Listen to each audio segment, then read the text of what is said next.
How are you doing today? Well, if you'll remember my last video on carbon ring problem, cleaning the carbon ring, I talked about I wish somebody made a brush that faced forward so it would scrape up against that flat at the end of the neck inside the chamber. Well, I looked. Nobody makes anything like that, and nobody would make it unless it was a special order, and it probably cost a couple $1,000s. So what I did is I came up with something to bend them brushes forward, and it works. I just got to get some bigger brushes now. So I got a 6mm. I did this on a 7mm brush, but I'm going to get some 8mm brushes now just to give me that extra breathing room. So take a look at what I did here. And don't forget, if you found this helpful, please subscribe, hit the like button, and maybe head over to the shop and get a nice t-shirt. Alright, let's get on with it. This view ought to help here a little better to show what I'm talking about. This is my reamer print. This is what is cut inside my chamber, obviously. So this is where the case comes in, and the case lines up against the inside of this. And this is the area I'm talking about, right here, in here. So this is on a little bit of an angle, but it's so small that, don't forget, this is a blown up thing, that when the brush comes in, this is actually almost like a flat.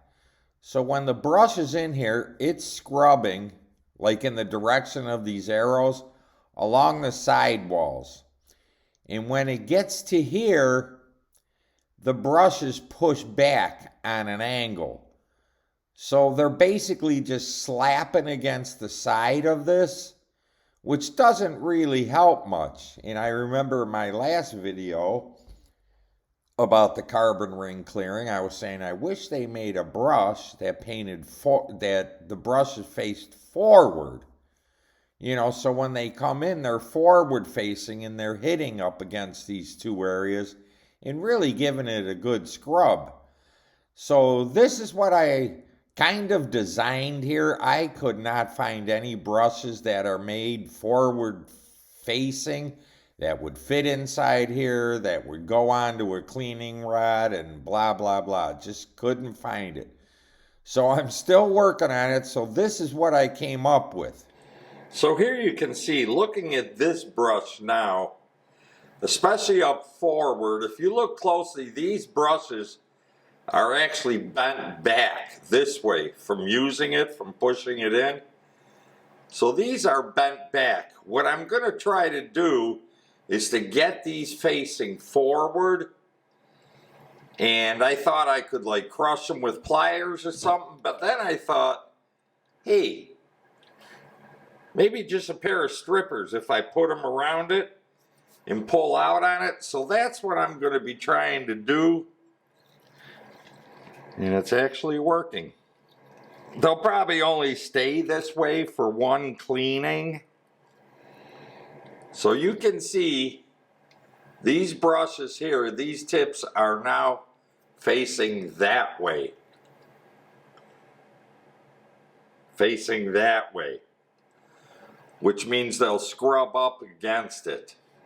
To show you a little better, I know I didn't have the camera on it when I was doing that. But as here you can see, these brushes here are facing backwards.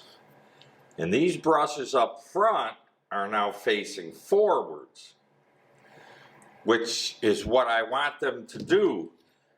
But what I do is the biggest hole I find here, I just put the brush in there and pull back on it. You know, don't squeeze too tight or you're never going to get it to work. Just keep putting it on there and pull forward, and it bends them brushes forward.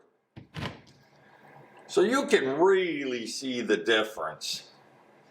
I mean, if you look here, you can see these brushes are definitely pointing back. But if you look here, you can see they're definitely pointing forward. So that's the idea.